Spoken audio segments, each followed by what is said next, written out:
Bom dia a todos, que Jesus nos abençoe com a tua paz e nos envolva com a tua luz nesta manhã. Dando continuidade aos nossos estudos de domingo, do livro Caminho, Verdade e Vida, psicografia de Chico Xavier, pelo Espírito Emmanuel. Hoje nós vamos refletir sobre o capítulo 137 e o tema é o banquete dos publicanos. Pelo título, podemos deduzir que Emmanuel irá discorrer sobre uma passagem do Evangelho em que Jesus se encontra à mesa participando do banquete com os publicanos. Esse gesto de Jesus geralmente despertava curiosidade e até mesmo revolta entre os fariseus, que acompanhavam a tarefa de Jesus. Os publicanos eram judeus que trabalhavam para os romanos. Por isso, eram considerados traidores e corruptos. Aqueles grupos que eram mais apegados ao literalismo da lei, aos aspectos exteriores e formais do culto, para eles era inconcebível que Jesus, que entendia-se como alguém que ensinava a lei divina, um mestre, da lei divina, pudesse se misturar a esse tipo de gente. Porque na concepção deles, naquele contexto cultural, a refeição era um ato sagrado, de modo que partilhar com alguém significava comungar com essa pessoa. Então, nessa visão literária da lei, eles temiam perder a sua pureza ritual ao partilhar o alimento com os pecadores. E Jesus, ao sentar-se à mesa com os publicanos e pecadores, inverte essa lógica, demonstrando que não são os impuros que tornam impuros os impuros, que se consideram puros, mas sim os puros que devem ir ao encontro dos impuros para auxiliá-los a se purificar e se renovar. Então a presença de Jesus junto aos publicanos e meretrizes era de acolhimento, de amparo e não de repetição dos mesmos erros, dos mesmos equívocos, mas de exemplificar o amor e o bem. Então, Jesus vem trazer uma reflexão muito profunda para nós. Qual é, afinal, o verdadeiro sentido da religiosidade? É nos colocar num pedestal de orgulho e desprezar quem tropeça, quem erra? Ou é nos colocar em uma posição de serviço para acolher aqueles que estão arrependidos, aqueles que querem recomeçar, que anseiam por uma vida nova? Muitos se fixam em aspectos exteriores, opiniões, rituais, e se furtam ao acolhimento e à misericórdia, se colocando numa posição equivocada, de orgulho, ao menosprezar aqueles que buscam se reajustar. Por isso, Jesus, em determinado momento, chega a dizer: olha, em verdade vos digo, os publicanos e as meretrizes os precederão ao reino dos céus. Porque eles já se libertaram de um dos maiores entraves, que é o orgulho. Eles já buscam o Evangelho, reconhecendo-se necessitados. e ansiando por renovação. Então imaginem a reação daqueles homens ao ouvir isso de Jesus. Aqueles fariseus que se consideravam puros, né, perfeitos, e que não conseguiam enxergar as suas próprias imperfeições, ao fixar-se apenas nas imperfeições dos outros. E por isso Emmanuel começa o capítulo com esse versículo. E os fariseus, vendo isso, disseram aos seus discípulos: por que come o vosso mestre com os publicanos e pecadores? Mateus capítulo 9, versículo 11. É interessante notar que o próprio Mateus era um publicano, que inclusive gerou certas dificuldades dentro do grupo apostólico, justamente por causa da sua antiga profissão, que era o cobrador de impostos. Essa condição de publicano criava um certo distanciamento e olhares também de desconfiança. Mas é exatamente aí que o gesto de Jesus se torna tão belo. Jesus acolhe Mateus, chama ele para fazer parte do apostolado e com isso convida todos os discípulos a aprender a conviver com essa diversidade. Aquela série The Chosen, não sei se alguém já assistiu, ela retrata bem esse clima, né, mostrando como era complexo para eles, né, para alguns, a presença de um ex-cobrador de impostos tão perto do mestre. É uma lição viva de que o Evangelho não exclui ninguém. O banquete mencionado no versículo foi oferecido pelo próprio Mateus, logo depois de ser chamado por Jesus para fazer parte do grupo apostólico. E Mateus reúne seus amigos, os seus conhecidos, e Jesus aceita sentar-se com eles à mesa, né? Então, Jesus está à mesa, dialogando com eles, partilhando o pão, e isso desperta a crítica dos fariseus, que se escandalizam. Como pode um mestre comer com pecadores? Para que a gente possa entender essa pergunta, temos que considerar a cultura da época. Sentar-se à mesa com alguém era comungar com essa pessoa, expressar intimidade. É como quase que aceitar o seu modo de viver. E aí Emmanuel vai comentar o seguinte: de maneira geral, a comunidade cristã, em seus diversos setores, ainda não percebeu toda a significação do banquete do Mestre, entre publicanos e pecadores. Então, a significação desse ato de sentar-se de Jesus, né, desse gesto de Jesus, de sentar-se a uma mesa com essas pessoas cujo passado não era tão edificante, que tinha lá os seus deslizes e os seus tropeços, né? Ainda não foi assim compreendido por grande parte da comunidade cristã.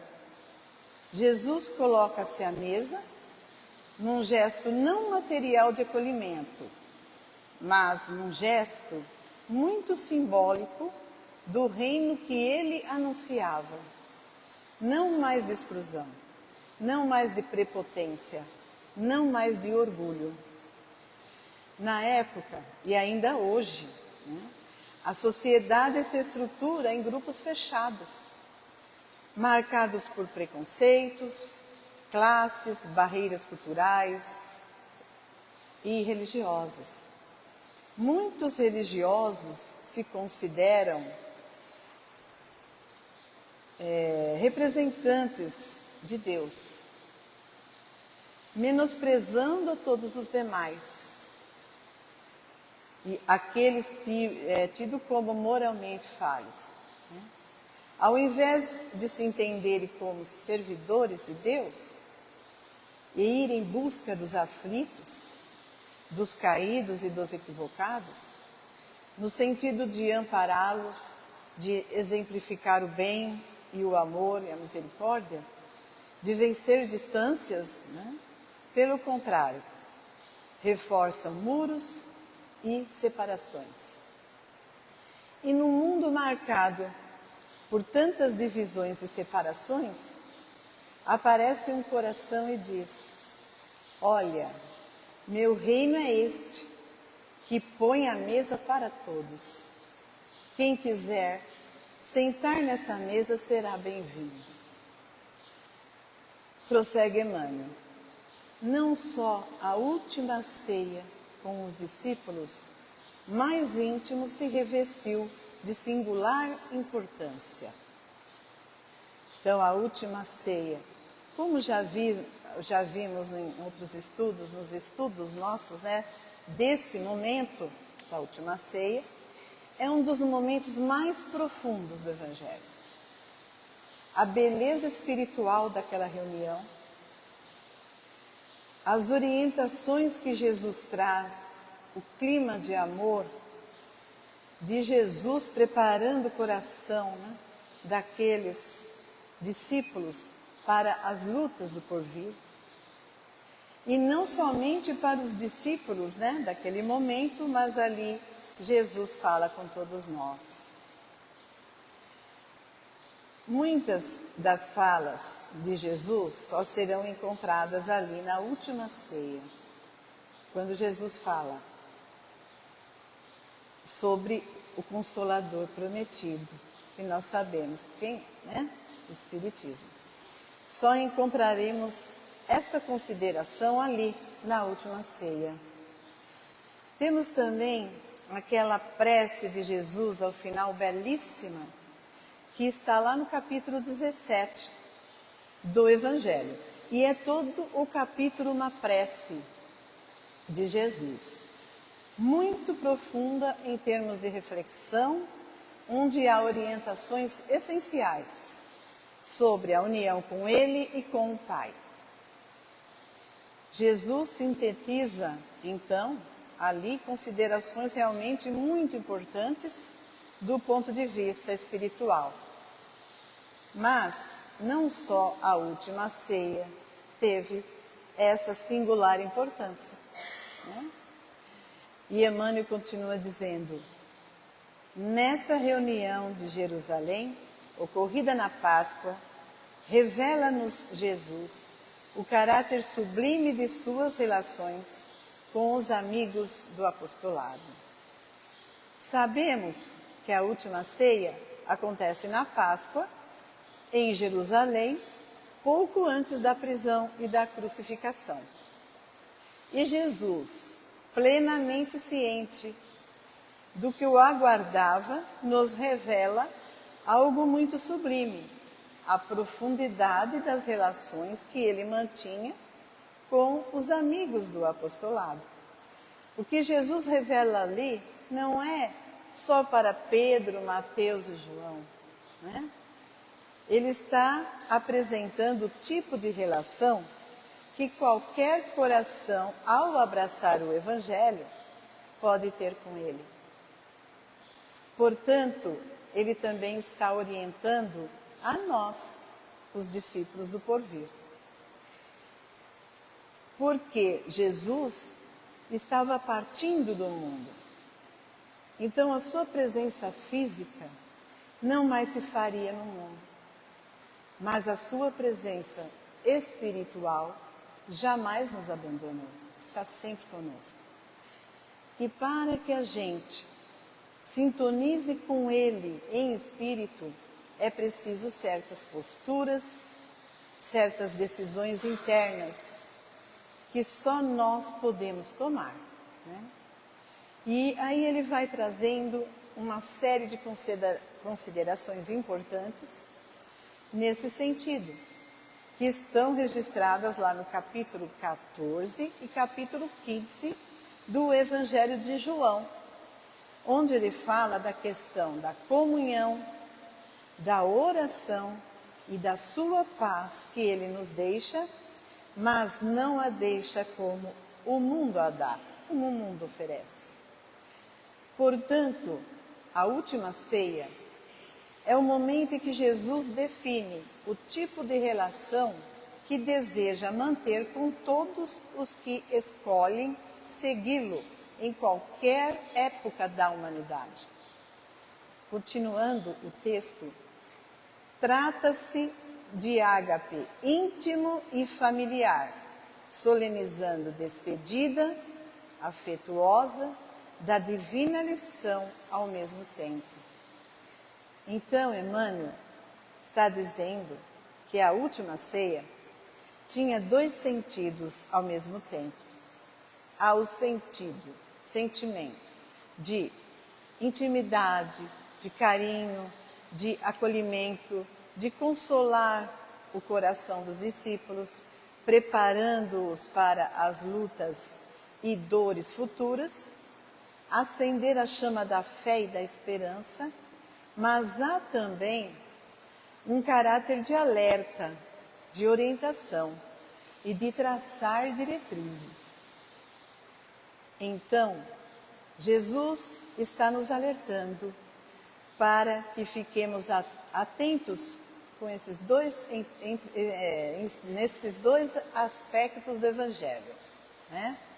Aquele que nos consola, que nos dá força, aquele que nos soergue, mas aquele também que nos convida ao trabalho, à libertação das paixões, ao testemunho e ao sacrifício. Porque se a gente focar num só desses dois aspectos, corremos o risco de se perder. Se eu me fixo só no aspecto do consolo do Evangelho, se eu quero só aquele lado mais ameno, né, eu posso ficar acomodado, estagnado, posso ficar iludido. E se por outro lado eu apenas focar no aspecto de transformação, de testemunho e de sacrifício, mas sem construir essa comunhão íntima com Jesus, no campo do coração, buscando forças, né, para mantermos firmes, a gente pode se exaurir, pode não aguentar. Então é preciso trabalhar esses dois aspectos, né? É aquele que atende ao sentimento, ao coração, e aquele que atende à sabedoria, ao cérebro e à razão. Voltando ao texto. No entanto, é necessário recordar que o Mestre atendia a esse círculo em derradeiro lugar, porquanto já se havia banqueteado carinhosamente com os publicanos e pecadores. Então, a última ceia marca um dos últimos momentos de Jesus na vida física, né? Mas antes desse encontro íntimo com os discípulos, ele já havia participado do banquete com os publicanos e pecadores. Partilhava a ceia com os discípulos num dia de alta vibração religiosa, né? Mas comungara o júbilo daqueles que viviam à distância da fé, reunindo-os generoso e conferindo-lhes os mesmos bens nascidos de seu amor. Então, Jesus, com o mesmo carinho com que ele trata os seus discípulos mais próximos, ele também estendeu esses benefícios desse amor, né? Desse carinho, aos que se encontravam até então distanciados da fé, mas que queriam recomeçar, encontrar novas perspectivas para a própria vida. antes desse momento da despedida mais íntima com os apóstolos, Jesus já vinha oferecendo então o seu coração a todos os que procuravam com sede de renovação. Com os discípulos, ele aprofundou orientações, porque eram espíritos mais habilitados, mais preparados para as lutas maiores. Com os publicanos, ele também ofereceu os mesmos tesouros do amor, adaptando esse amor, naturalmente, à necessidade de cada coração. Por isso, as duas ceias têm características diferentes, mas nas duas vibra o mesmo gesto de acolhimento, porque com os publicanos a conversa provavelmente foi mais simples, sem grandes revelações espirituais. Jesus sabia em que terreno estava semeando. Já com os discípulos, ele aprofunda orientações e confidências, porque eram corações que já haviam abraçado mais profundamente o caminho. Então, mais que um banquete material, precisamos pensar na colocação espiritual desse banquete. Os corações que buscavam Jesus, muitos vindos de caminhos equivocados, de transviamento moral, chegava até o Mestre profundamente sedentos, famintos, de algo mais profundo que os pudessem alimentar. Um exemplo é o caso de Maria Madalena, quando busca Jesus. Isso está narrado no livro Boa Nova, no capítulo que trata de Maria de Magdala. Conta-nos Humberto de Campos que Maria Magdala procura Jesus com profunda sede espiritual, pois ela vinha de caminhos tortuosos, de alguns equívocos, e ansiava por algo que realmente pudesse satisfazê-la intimamente. É aquela questão da busca dos prazeres do mundo, como já falamos, em outros estudos, de algumas ilusões do mundo, que não a satisfaziam, e ela sentia-se profundamente sedenta, faminta, assim como muitos outros que procuraram Jesus. E Emmanuel continua: o banquete dos publicanos tem especial significado na história do cristianismo. Então esse banquete, esse ato, esse gesto de Jesus grava e transmite uma mensagem para a história do cristianismo, para o futuro, para a posteridade, que é justamente a característica do acolhimento, da universalidade, do recomeço que o Evangelho representa em toda a vida que a ele recorra, com toda sinceridade. Então, por isso que tem especial significado, na história do cristianismo. E Emmanuel explica: demonstra que o Senhor abraça a todos os que desejam a excelência de sua alimentação espiritual nos trabalhos de sua vinha. Então Jesus acolhe a todos que o procuram. E nós, cristãos, não podemos esquecer disso. Quando alguém chega até nós, querendo conhecer o Evangelho, mesmo trazendo um passado cheio de equívocos e de tropeços, o nosso papel que é acolher, estender o Evangelho e exemplificar. Não cabe a nós julgar, excluir ou afastar ninguém, nem mesmo sobre a justificativa de preservar a pureza do caminho. Agora, se o indivíduo vai utilizar disso bem ou não, aí é uma questão dele, né? Cada indivíduo responderá por si, conforme aquilo que recebeu das dádivas divinas do Evangelho.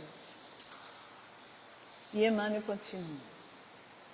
E que não só nas ocasiões da fé permanece presente entre os que o amam. Em qualquer tempo e situação, está pronto a atender às almas que o buscam. Então, Jesus nos convida a servir onde e como Ele nos solicitar. Cabe a nós estender o alimento espiritual que temos recebido à mesa com o Cristo. Essa mesa que é para todos. O banquete do reino, como na parábola, está preparado para todos os que desejam entrar. O convite já foi feito. Por isso, estender esse convite e partilhar o pão espiritual são tarefas que todos nós podemos realizar. E prossegue Emmanuel.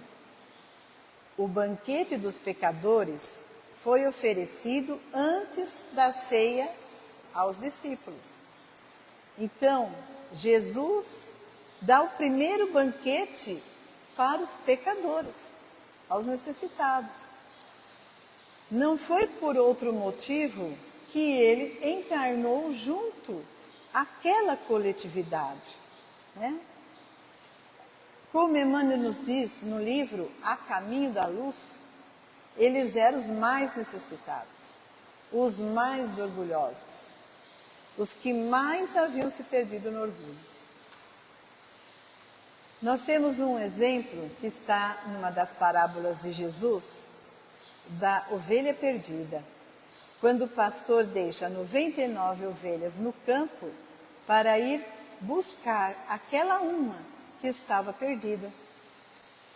Então, ao comentar a parábola, Jesus diz: há mais alegria no céu por um pecador arrependido do que 99 justos que não precisam de arrependimento.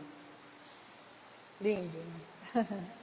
Então Jesus vai em busca desses primeiro, para depois também atender aos discípulos, porque sabe que os discípulos já conseguem se manter um pouco melhor.